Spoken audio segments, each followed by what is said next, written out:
할렐루야. 항상 주님을 잘 섬기는 우리 모두가 되기 원합니다. 아멘. 때로 우리가 살아가면서 예수님 믿지 않는 사람들을 바라볼 때에 그들이 잘 되는 모습을 보면서 부러울 때가 있으셨습니까?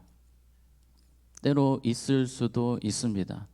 어떤 분들은 교회를 1년에 한두 번 나오시는데도 일이 잘 풀리고 자녀들이 잘 되고 재산이 점점 많아지는 그런 분들을 볼 때에 나는 예수님 열심히 믿고 교회에서도 열심히 봉사하는데 왜 나는 저 사람들처럼 잘 되지 않을까라는 생각이 들 수도 있습니다. 그러나 성경은 그런 사람들을 부러워하라고 합니까? 하지 말라고 합니까? 하지 말라고 합니다. 우리가 믿지 않는 자들 또는 믿음이 거의 없지만 잘 되는 분들을 바라볼 때에 부러워하지 않을 이유가 오늘 성경의 한 사람의 이야기를 통해서 우리에게 보여지고 있습니다. 오늘 말씀의 주인공은 이스보셋입니다. 사무엘하 2장에서 4장까지 나오는 이스보셋. 오늘 4장에 나오는 내용을 제가 다루겠지만 오늘 2장, 3장의 내용도 조금씩 다루도록 하겠습니다. 이스보셋이 누구입니까? 사울 왕의 네 번째 아들입니다. 그냥 가만히 있으면 왕이 될 수가 없는 사람이었습니다. 첫째가 되든 둘째가 되든 해야 되는데 사울 왕이 죽고 요나단도 죽고 셋째 아들까지 다 전쟁터에서 죽었습니다. 그래서 남은 아들이 지금 넷째 아들인데 이스보셋 한 명 남은 겁니다. 그러니 모든 백성들이 누구만 바라봅니까? 이스보셋만 바라봅니다. 지금 왕이 될 사람은 사울의 넷째 아들이다. 모든 사람들이 주목하고 있었습니다. 물론 남쪽은 조금 달랐습니다. 남쪽 유다 지역은 다윗이 왕으로 거론이 되었고 왕이 되지만 북쪽에서는 이스보셋이 계속해서 왕으로서 우리에게 분명히 맞는 사람이다. 그런 이야기들이 계속 돌고 있었습니다. 자, 이런 상황에서 이스보셋은 기도할 수 있습니다. 하나님, 지금 온 나라가 저를 주목하고 있습니다. 왕이 되어야 하겠습니까? 어떻게 해야 됩니까? 하나님, 저 좀 도와주세요라고 기도할 수 있지만 이스보셋의 삶을 보면 기도했다는 얘기가 없습니다. 그는 기도하지 않는 사람입니다.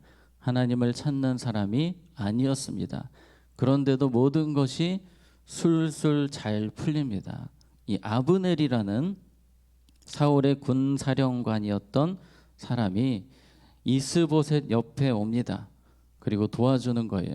이 아브넬은 먼 친척입니다. 당숙인데 이 친척이 뒤에서 밀어줍니다. 왕이 될 수 있도록 마치 지금으로 하면 선거 캠프를 차려놓고 적극적으로 밀어주는 겁니다. 결국은 왕이 됩니다. 그런데 그냥 북쪽 그 작은 지역에서만 왕이 된 것이 아니라 지파로 따졌을 때에는 11지파가 밑에 남쪽에서는 유다 지파만 다윗을 지지하고 11지파는 다 이스보셋을 지지하는 그런 상황이 되었습니다. 그리고 왕이 되었습니다. 그냥 가만히 있었어요. 왕이 될 수 있는 사람이 아니었으나 왕이 되었고 11지파가 지지하는 대단한 사람이 갑자기 된 것입니다. 이 정도 되면은 교만해질 수 있습니다. 내가 조만간 다윗을 이길 수 있겠다. 아마도 자신이 통일 왕국의 왕이 되리라고 많이 생각을 했을 것 같습니다. 11지파가 지지하고 있기 때문입니다. 그냥 잘 나가는 거예요. 모든 일이 잘 풀리는 겁니다. 그런데 사무엘상 3장 1절에 보면 사울의 집과 다윗의 집 사이에 전쟁이 오래매 다윗은 점점 어떻게 됐습니까? 강하여 가고 사울의 집은 점점 약하여 가니라. 누가 봐도 다윗은 비록 유다 지파의 왕이지만 남쪽의 왕이지만 점점 잘 되는 겁니다. 많은 사람들이 생각하고 지지하는 사람이 되어 갑니다. 그러나 이스보셋의 나라는 점점 하락의 길을 걷고 있는 겁니다. 잘 되는 것 같았으나 반짝이었던 거예요. 결국은 주인공이 다윗이 되는 겁니다. 하나님은 이미 오래전부터 다윗을 통일 왕국의 왕으로 준비시키셨고 때가 되매 왕으로 통일 왕국의 왕으로 이제 세워 가십니다. 이스보셋이 그렇게 잘 풀리고 잘 되는 것 같았지만 결국은 하나님 나라의 반짝 들러리밖에 되지 않은 겁니다. 그러나 하나님의 사람 다윗은 달랐습니다. 우리가 그렇습니다. 우리는 이 땅을 살아갈 때에 세상 사람들이 보기에는 별 볼 일 없는 사람 같을 수도 있으나 하나님 나라의 주인공은 우리들입니다. 이 땅에서 때로 우리가 더 잘 안 되는 것 같아 보이는 모습이 있을 수는 있으나 그러나 결국은 우리가 승리하게 되고 하나님의 손에 붙들려 주인공처럼 되는 것입니다. 이 땅에서의 삶이 길어 보이지만 영혼을 놓고 볼 때에는 우리는 잠깐의 세상을 살아갑니다. 때가 되면 우리가 주인공이요 승리자임을 기억하는 우리가 되어야 할 줄로 믿습니다. 이스보셋은 자신의 나라가 영원할 것 같았지만 아니었습니다. 하나님의 때가 되매 모든 것이 끝납니다. 오늘 그 이야기가 구체적으로 4장 1절에 나옵니다. 사울의 아들 이스보셋은 아브넬이 헤브론에서 죽었다 함을 듣고 손에 맥이 풀렸고 온 이스라엘이 놀라니라. 이스보셋이 충격적인 이야기를 들었습니다. 아브넬이 죽었다라는 이야기를 들은 겁니다. 이 아브넬은 뒤에서 이스보셋을 조종했던 사람이었습니다. 선거 캠프 때부터 함께했던 사람이었으나 그는 자신을 위해서 이스보셋을 그렇게 앞에 세운 거였습니다. 그런데 점점 도움될 게 없으니 나라가 점점 하락의 길을 걷고 있고 대세는 다윗으로 가니 이스보셋이 배신을 하고 가버립니다.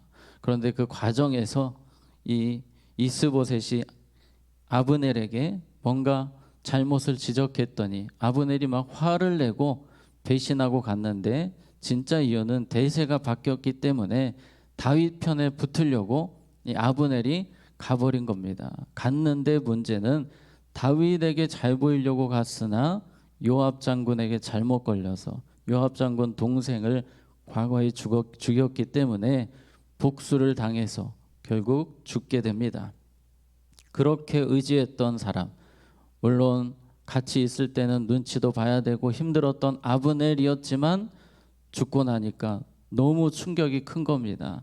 그렇게 의지하던 사람이었는데 이렇게 가버리니까 너무 마음이 힘든 겁니다.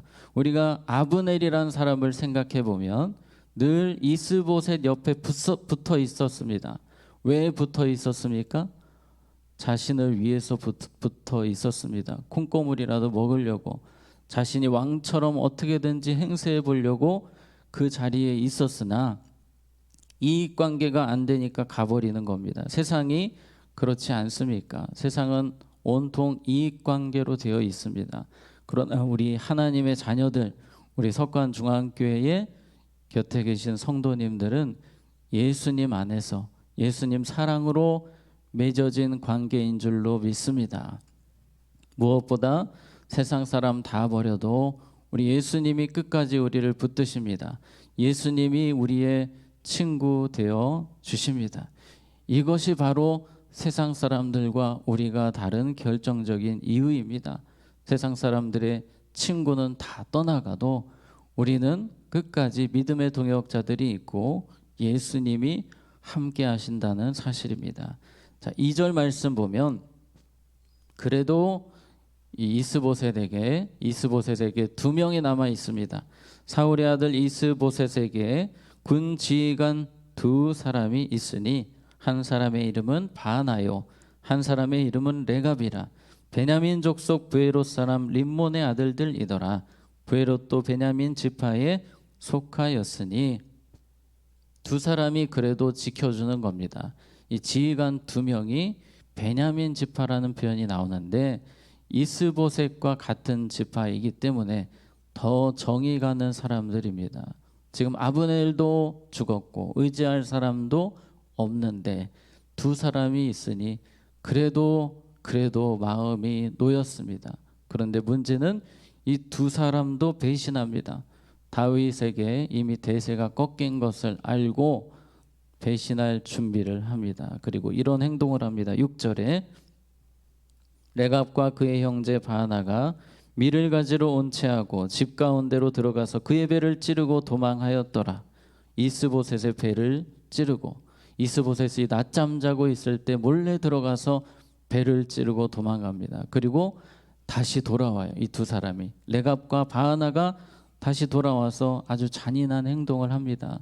다시 죽이고 머리를 자르는 거예요. 이스보셋의 머리를 잘라서 다윗에게 가지고 가는 겁니다. 다윗에게 이 머리를 들고 가면 분명히 적국이기 때문에 공로상 받을 줄 알았습니다. 다윗이 좋아할 줄 알았어요. 다윗에게 뭔가 좋은 혜택이 있을 줄 알았습니다. 그런데 아니었어요. 11절에 하물며 악인이 의인을 그의 집 침상 위에서 죽인 것이겠느냐. 그런즉 내가 악인의 피 흘린 죄를 너희에게 갚아서 너희를 이 땅에서 없이 하지 아니하겠느냐 하고 다윗이 분노합니다. 이스보셋을, 자신들의 왕을 이렇게 죽인 것에 대해서 그냥 넘어가지 않고 살인죄를 내리고 사형을 선포하게 됩니다. 악인들의 모든 계획이 무너지게 됨을 오늘 이스보셋의 이야기를 통해 하나님이 우리에게 보여주고 계십니다. 오늘의 결론입니다. 잠언 24장 20절 말씀 우리 한번 같이 읽겠습니다. 시작. 대저 행악자는 장래가 없겠고 악인의 등불은 꺼지리라. 아멘. 띄워주시고요. 행악자는 무엇이 없겠고 장래가 없겠고, 이 땅에서 잠시 잘 되는 것 같고 대단한 것 같지만 미래가 없다는 겁니다. 그리고 등불은 꺼지리라. 등불이 영원할 것 같지만 때가 되면, 하나님의 때가 되면 확 꺼져버리는 날이 옵니다. 그러나 하나님의 자녀들은 이 반대입니다. 우리는 예수님 안에서 장래가 있고 우리 예수님이 우리의 등불 되어주시는 줄로 믿습니다. 우리의 미래는 확실합니다. 우리는 예수 안에서 승리할 것입니다. 우리에게는 영원한 친구 되신 예수님이 계십니다. 이스보셋은 잠시 잘 되는 것 같고 모든 사람들이 부러워하는 인생 같았지만 때가 되면 하나님께서 모든 것을 내리게 하셨습니다. 가장 미래가 어두운 사람이었습니다. 등불이 다 꺼져버리는 인생이었습니다. 예수님이 우리를 붙들고 계시고 우리와 함께 하시고 우리의 미래 되심을 기억하며 악인의 형통을 부러워하는 것이 아니라 늘 우리의 주어진 삶에서 우리의 인도자 되시는 주님께 감사하며 찬양하며 살아가는 우리 모두가 되기를 원합니다. 기도하겠습니다. 하나님 아버지, 오늘 주신 말씀과 같이 때로는 악인들이, 하나님 없는 자들이 잘 되는 것 같지만 그러나 그들의 미래는 없고 등불이 꺼짐을 우리가 기억하게 하여 주시옵소서. 그럼에도 불구하고 우리의 미래를 주님이 이끌어 가시고 우리를 마침내 승리자 되게 하시고 축복의 길로 이끄시며 등불이 되어 주심을 한순간도 잊지 않고 우리의 주어진 삶 속에서 늘 감사와 찬양으로 살아가는 우리가 되게 하여 주시옵소서. 반주하신 집사님과 가정을 축복하시되 오직 예수로 충만한 가정, 예수님의 사랑이 넘치는 가정 되게 하여 주시옵소서. 오늘 하루도 주의 성령께서 우리의 모든 삶을 붙들어 주시고 우리 가족들, 우리 자녀들의 삶을 하나님께서 붙들어 주시옵소서. 잃은 양들, 우리 장기 결석자분들이 속히 주님 앞에 돌아오실 수 있도록 주님 역사하여 주시옵소서. 이제는 우리